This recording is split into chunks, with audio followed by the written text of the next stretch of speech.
हर Indian के phone में एक ऐप ज़रूर होती है, चाहे मिडनाइट क्रेविंग्स हो या वीकेंड पार्टी।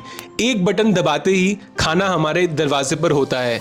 लेकिन क्या आप जानते हो, जिस ऐप से आज हम खाना ऑर्डर करते हैं वो एक छोटी सी ऑफिस प्रॉब्लम से शुरू हुई थी। ये है कहानी ज़ोमैटो की, एक ऐसे इंडियन स्टार्टअप की जिसने हमारे खाने का तरीका ही बदल दिया। दोस्तों, बात है 2008 की।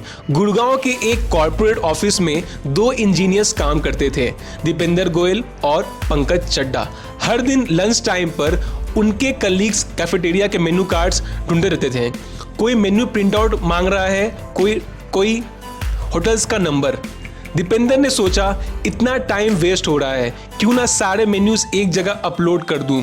और यही से पैदा हुआ foodiebay.com, एक वेबसाइट जहां ऑफिस के लोग नियर बाई रेस्टोरेंट्स के मेन्यू ऑनलाइन देख सकते थे।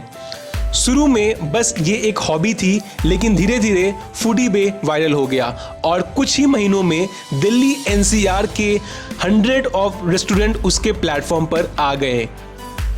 चलिए बात करते हैं फूडीबे से ज़ोमैटो तक का सफ़र। जब बिजनेस बढ़ने लगा, दीपेंद्र और पंकज ने रियलाइज किया अब ये सिर्फ ऑफिस का टूल नहीं रहा, ये अब बिजनेस बन चुका है। उन्होंने नाम बदला फूडीबे से ज़ोमैटो। क्योंकि एक ग्लोबल कैची नाम चाहिए था। ज़ोमैटो नाम इसलिए रखा गया क्योंकि ये शॉर्ट है, क्विक है और वर्ल्ड फ्रेंडली भी है।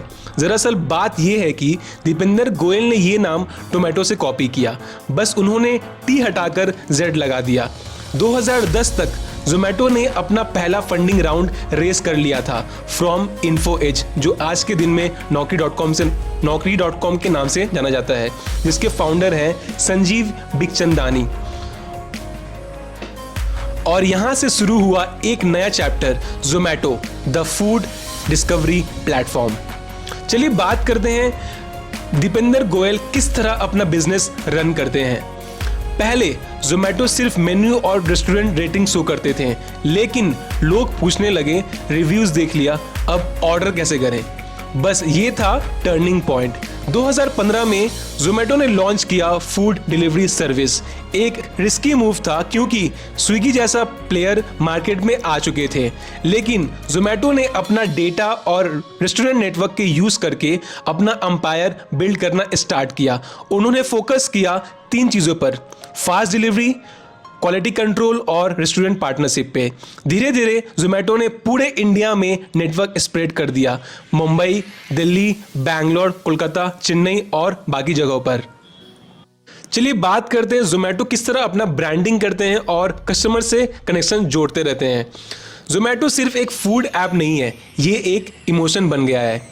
उनके अट्रैक्टिव ट्वीट्स, उनके पुश नोटिफिकेशन और उनके एड्स ने यूथ का दिल जीत लिया है। जैसे वो बहुत समय अपने अट्रैक्टिव एड्स देते हैं, वो बहुत समय अपने अट्रैक्टिव नोटिफिकेशन पुश करते हैं, जैसे हे फूडीज, दिल का कनेक्शन स्टमक के थ्रू होता है। सो ज़ोमैटो ऐसे एड्स, ऐसे नोटिफिकेशन देते हुए अपने कस्टमर्स का दिल जीतते रहते हैं। ज़ोमैटो ने ह्यूमर और इमोशन दोनों को यूज़ करके अपने कस्टमर्स के साथ एक ब्रांड कनेक्ट बना लिया है, और इसी वजह से आज भी लोग स्विगी और ज़ोमैटो में से चूज़ उसी को करते हैं जो उनके इमोशन को डिसाइड करता है। चलिए बात करते हैं ज़ोमैटो के चैलेंजेस एंड फेलियर्स के तरफ। हम सब जानते हैं कि हर सक्सेस स्टोरी के पीछे एक स्ट्रगल होती है। 2016-17 के आसपास ज़ोमैटो के लिए टाइम बहुत टफ था, लॉसेस बढ़ रही थी, कंपटीशन इंटेंस था। कई बार उन्होंने इंटरनेशनल मार्केट में एंट्री ली, पर कुछ कंट्रीज में बंद करना पड़ा। उनके जितने भी इन्वेस्टर्स थे उन्हें प्रेशर डाल रहे थे, प्रॉफिट कब होगा। दीपेंद्र ने एक बार इंटरव्यू में कह भी दिया था, बिजनेस बनाना मैराथन है, स्प्रिंट नहीं। और उन्होंने स्लो करने के बजाय फोकस किया अपने इनोवेशन पर। और उसी वक्त ज़ोमैटो ने लॉन्च किया अपना अलग अलग फीचर्स, ज़ोमैटो गोल्ड जो एक्सक्लूसिव डाइनिंग मेंबरशिप देता है, हाइपर प्योर जो रेस्टोरेंट सप्लाईज बिजनेस करता है, ज़ोमैटो प्रो जो एक लॉयल्टी प्रोग्राम है। और यही डाइवर्सिफिकेशन ने ज़ोमैटो को दोबारा स्ट्रॉन्ग बना दिया। चलिए बात करते हैं जोमेटो की आईपीओ के बारे में। ये पहला आईपीओ था जो India's food tech revolution IPO लेके आया था। जुलाई 2021 में जोमेटो ने एक माइलस्टोन अचीव किया। Zomato becomes the India's first food delivery company to go public. IPO के दिन लोगों ने जोमेटो के शेयर्स खरीदने के लिए लाइन लगाई थी। कंपनी का वैल्यूएशन 1 लाख करोड़ हो गया था। ये सिर्फ एक आईपीओ नहीं था, ये था इंडियन स्टार्टअप के लिए एक हिस्टोरिक मोमेंट। जोमेटो ने प्रूव कर दिया इंडिया सिर्फ कंज्यूमर मार्केट नहीं, इनोवेशन मार्केट भी है।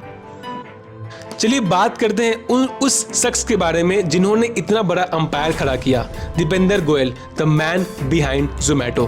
दीपेंद्र गोयल एक मिडिल क्लास बैकग्राउंड का लड़का, आईआईटी दिल्ली ग्रेजुएट, लेकिन उन्होंने अपना कंफर्ट जोन छोड़ के एक ऐसा आइडिया बिल्ड किया जिसे पूरी दुनिया ने यूज किया। आज भी वो हम्बल है, ग्राउंडेड है और बिलीव करते हैं जोमेटो सिर्फ एक कंपनी नहीं, एक हंगर सोल्यूशन है। उनका विजन क्लियर है, हर इंडियन तक अफोर्डेबल क्वालिटी फूड रीच करना। जोमेटो ने हमें एक सिंपल मैसेज दिया है, आइडियाज छोटी होती है पर अगर हम उन्हें इमोशन से बनाया जाए तो वो दुनिया बदल देती है।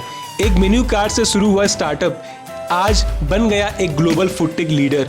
सोच कर देखिए, अगर दीपेंद्र ने उस दिन वो आइडिया इग्नोर कर दिया होता तो शायद हम सब आज भी नंबर डायल करके ऑर्डर कर रहे होते। तो दोस्तों, अगर आपको जोमेटो की जर्नी इंस्पिरेशन लगी हो तो कमेंट कीजिए, ideas don't need luck, they need action. और हाँ, लाइक, शेयर और सब्सक्राइब जरूर कीजिए द अनटोल्ड स्टोरी ऐसी और बिजनेस स्टोरीज के लिए।